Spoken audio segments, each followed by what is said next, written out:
Before this episode gets started, I just wanted to say that starting pretty much immediately, like right now in this episode, I have decided to go down to 3 times a week for this podcast, just to give myself just a little bit of extra free time because I am just too busy in life. And so I just need to do whatever I can to lighten my load, even just a little bit. So sorry that you won't have 5 episodes a week. This will obviously make this process longer, but if it lightens my load a little bit, then I got to give it a shot. So sorry about that, but hey, maybe it'll just mean a little bit more that you have less episodes per week. All right, on with the show.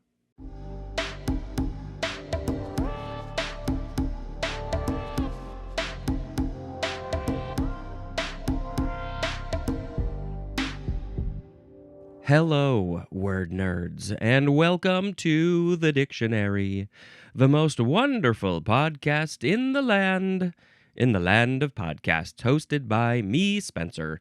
Let us talk about some more G words in the G section in Season 7. Okay, here we go. Starting off, we have gametophore. Gametophore. Gametophore, noun from 1895. Of course, you remember all of the discussions that we had about gametes in the previous episode. Things like sperms and eggs. So, what's the gametophore? It's a modified branch bearing gametangia? Was that in the previous episode? The gametangium. Yes, we had that.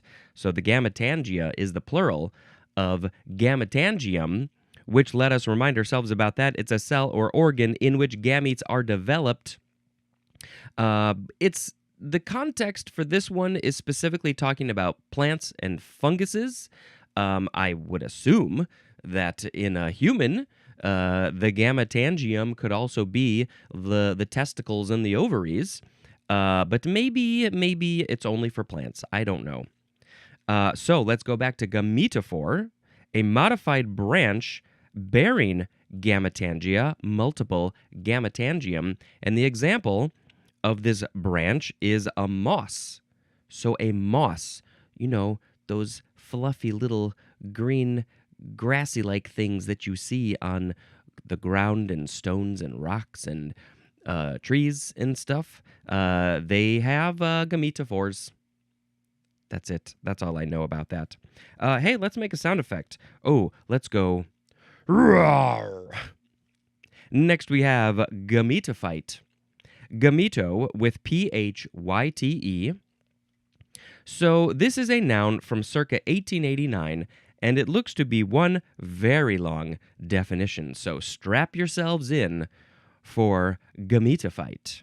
This is the haploid multicellular individual or generation of a plant or alga with alternation of generations that begins with a haploid spore, produces gametes by mitotic division, and ends with fertilization producing a diploid zygote, and that constitutes the visibly dominant form of mosses and algae, exists as an independent plant body in ferns and their relatives, and is reduced to a microscopic or rudimentary state in seed plants. Compare to sporophyte. This is gametophyte. Compare it to sporophyte. And gametophytic, that is an adjective. Well, there's no etymology. I believe phyte, P-H-Y-T-E, has to do with plants. That makes sense based on this definition. This very long definition that I did not understand really at all. And I just would like to look up a picture. Here we go. Gametophyte. What is a shorter definition? One of two alternating multicellular phases in the life cycles of plants and algae. It is a haploid multicellular organism that develops from a haploid spore that has one set of chromosomes. The gametophyte is the sexual phase in the life cycle of plants and algae. Well, that's another way to say it that I think is a little bit easier to understand. When plants are trying to have some sex, they go through this gametophyte phase. Is that what you're trying to tell me? Sure, why not? There's the moss life cycle. Let's look at this moss life cycle. I want to see this picture big. Here we go. That's bigger. We got there's too much. There's too much information. Somewhere on this chart is a gametophyte. It's not even one of the. It's just the whole thing. It says gametophyte in the bottom corner. That's not very helpful. All right, so gametophyte has something to do with plants having sexy time and making more plants, because we need more plants in the world. We really do, actually. I think the world would be better if we had, like, I don't know, twice as many plants and trees just bursting with green. Green is the best. All right, here we go. Rah! Now we have the suffix gamic. It's going at the end of the word, gamic. It means having reproductive organs, but more specifically, having such reproductive organs, a specific kind of reproductive organs. The example is cleistogamic. So that is something that has reproductive organs that are related to something that is cleisto. Oh my gosh, I don't remember reading that at all. Going back to this section so I could read something about cleistogamic. Here's cleistogamous. Are we going to see? No. Okay, so that's close enough. That's what we're going to get here. Kleistos means closed. So this is characterized by or being small, inconspicuous, closed, self-pollinating flowers, additional to and often more fruitful than showier ones on the same plant. Violets are cleistogamous. No, cleistogamous. Okay, so the adjective that you put before gamic is describing the the reproductive organs of that thing, and when you put gamic on, you're saying you have the reproductive organs of the first part of the word that we just said. I don't know of other examples of how this word gets used. I mean, I guess I could look that up real quick. Let's see. Examples of words that end in gamic. I don't know. Let's see. Maybe this. The autogamic, anisogamic, monogamic, phinogamic, phanerogamic, phenogamic. I suspect that these are mostly about plants, but I'm not sure. Endogamic, exogamic. Ooh, endogamic would be your reproductive organs are on the inside. Exogamic means that they're on the outside. Ooh, cryptogamic. We don't even know what those reproductive organs are. They were made up in a fantasy world of cryptozoology. All right, gamic, good to know.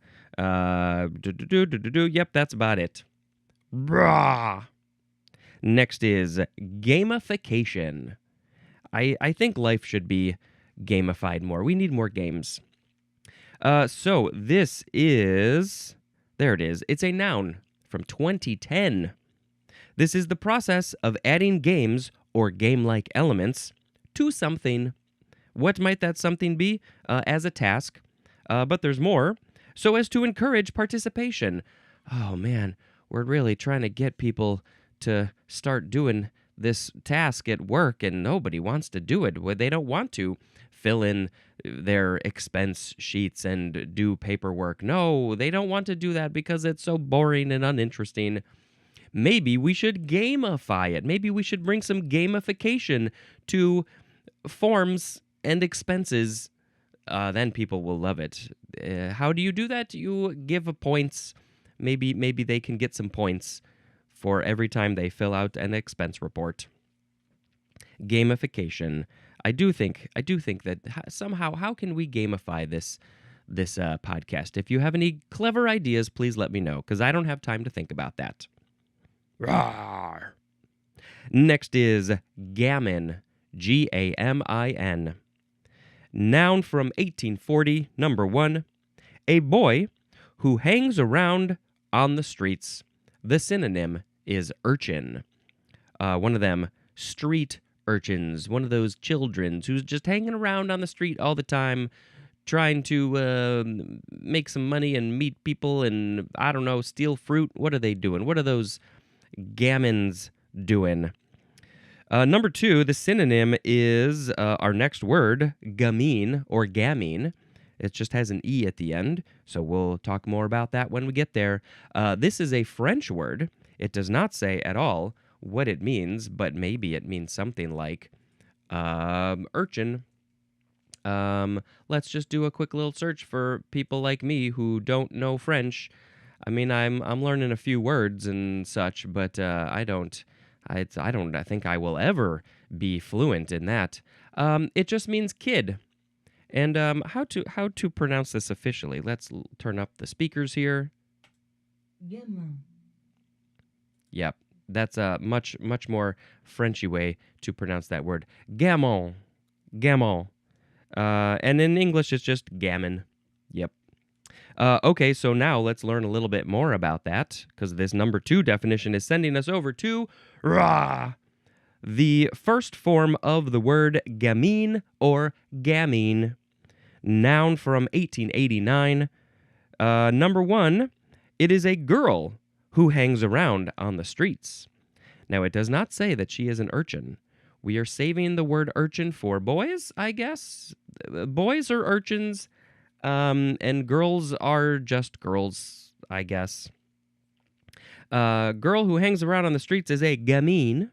Number 2, a small, playfully mischievous girl. Small, playfully mischievous girl. So she's a girl, she's mischievous, she's playful, and she's small. Most girls are small because they're young. They're not adults yet. They're short. So I think then the number 2 for gammon or gamin is also a small, playfully mischievous girl. She can be a gamine, or a gamin. And I'm sure I'm not pronouncing gamine correctly. I'm just saying it with my American English accent. Yep, this is the feminine of gamin. Okay, so now we got another word that's related. The second form of gamine is an adjective from 1925 of relating to or suggesting a gamine. So it's just related to that somehow. Oh, look at that gamine child running up and down the streets. What are you doing? Playing around with your hoops and your sticks. And why you should go home to your parents. I don't know where we're going with this. Back in the day, when we were children, it was a much safer place. So we were all gammons and gamines hanging out on the street, going home when it got dark, riding our bikes, doing our things. I don't know. I guess I wasn't as much like that as other kids were, but I would go out mostly on my rollerblades. Yes, I was a rollerblader. I could still do it if I wanted to. Roar. Next is gaming. Gaming, noun from 1501. Number 1, the practice of gambling. Well, you probably should practice. If you're going to be gambling, you should probably be practicing your gambling, because you don't want to be bad at gambling, because then you're going to lose all your stuff. Number 2A, the playing of games that simulate actual conditions as of business or war, especially for training or testing purposes. So this is not like games like Risk or Monopoly, which I think are incredibly accurate war and business games. This is for training and testing for actual business and war. So it looks like they have gamified business and war. That makes sense. That tracks. That people would definitely do that. 2B is the playing of video games. What are your favorite video games? My favorite is Flappy Bird. I have played a number of games on my phones, but at a certain point, I just kind of get bored with it. It's kind of like the same thing. I mean, I like puzzle games because they do change. I remember playing the Angry Birds game. I was playing that for a while all those years ago. But then it's just like you get stuck on a level or something. I'm like, I'm done. I was playing that Simpsons game for a while. Where you were building your town. There was a similar one with Muppets that I was playing, and then you just quit. I just quit everything. What were some of the other? Wordle. I was playing Wordle for a while, and then I was like, I'm not good with the words, and it's kind of frustrating. Even though I have a podcast where I read the words, I'm not so good with the words. Anything else? I started playing this game recently. My sister told me about it. I think it's called I Love Hue, and it's all of these different shades of colors that you have to arrange so they're in the proper order.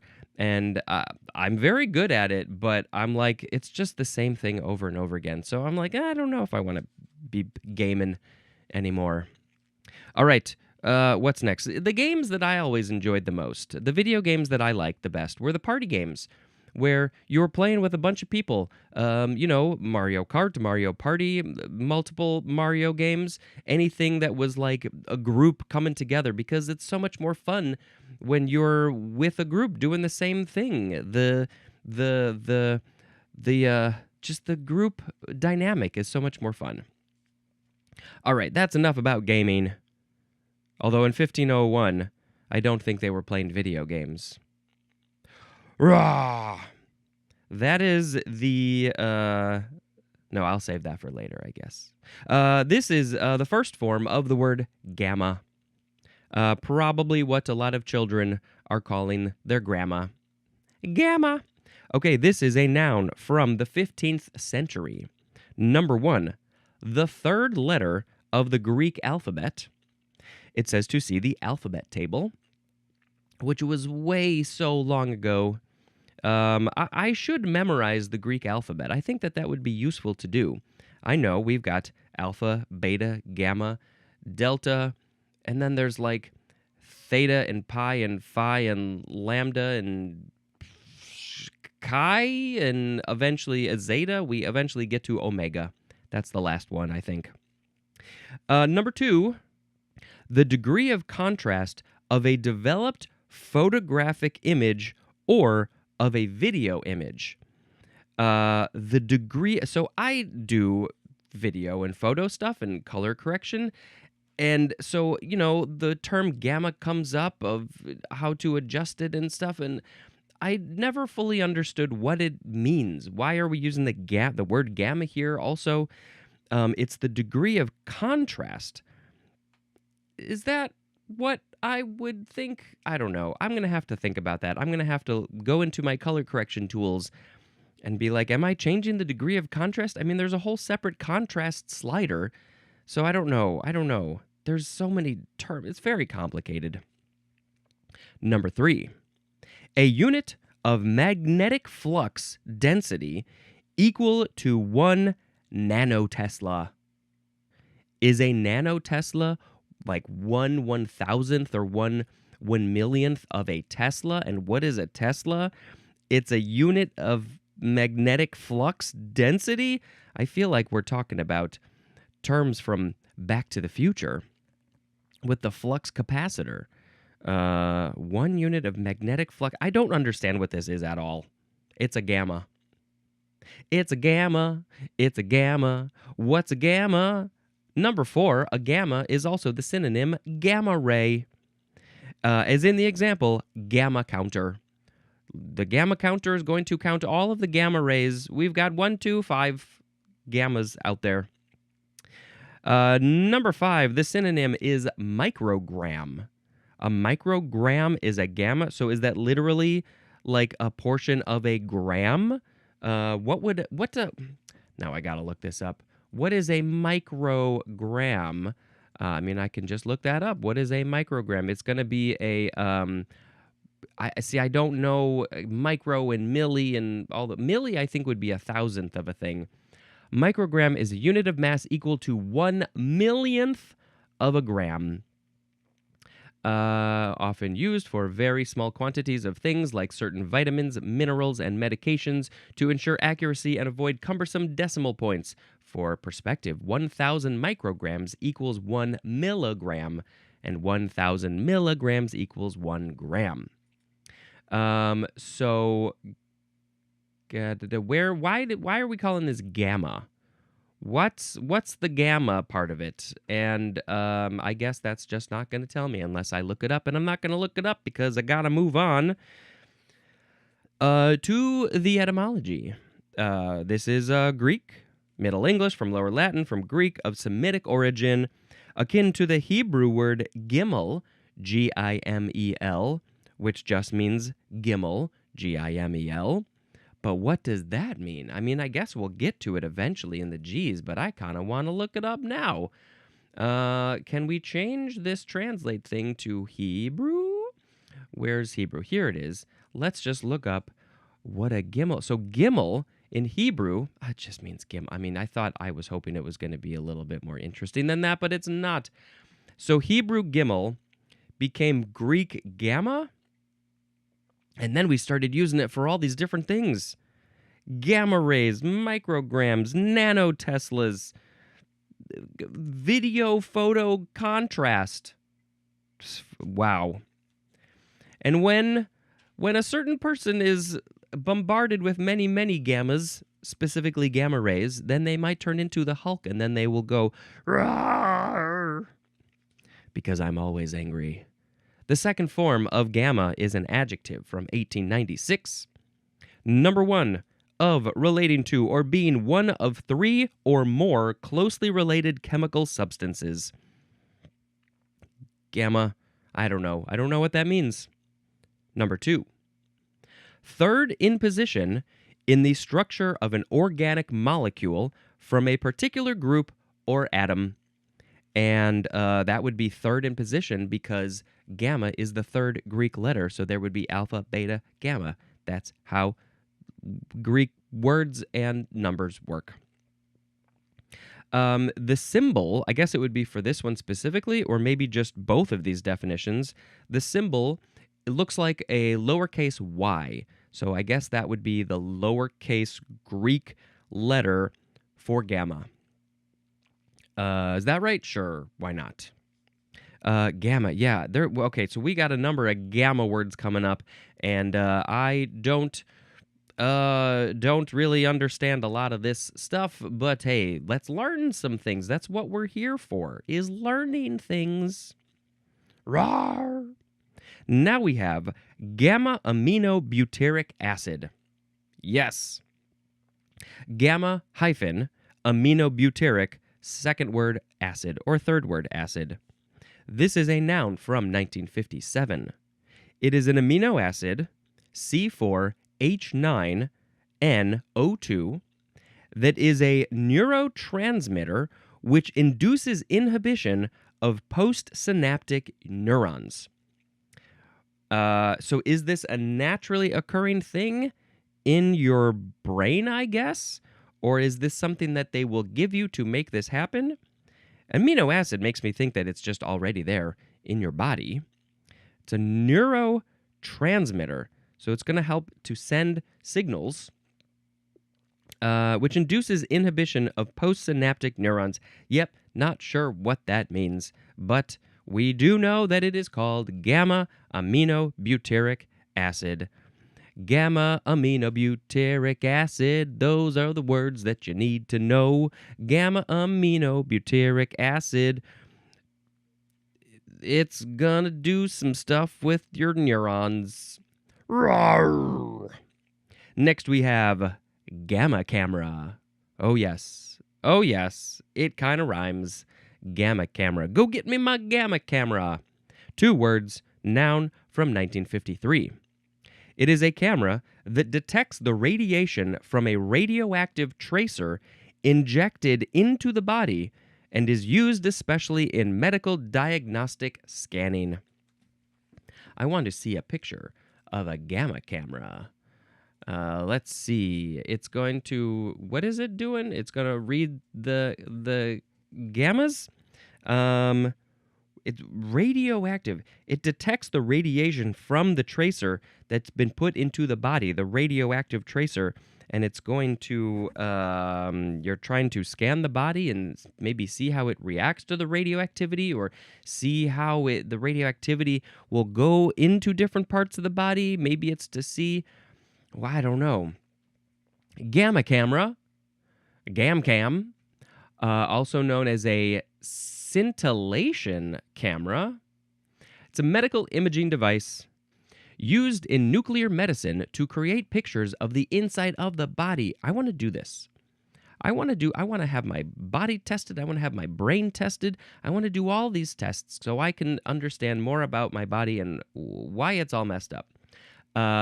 Create pictures of the inside of the body. It works by detecting gamma rays emitted from a radioactive tracer that has been injected, swallowed, or inhaled by the patient.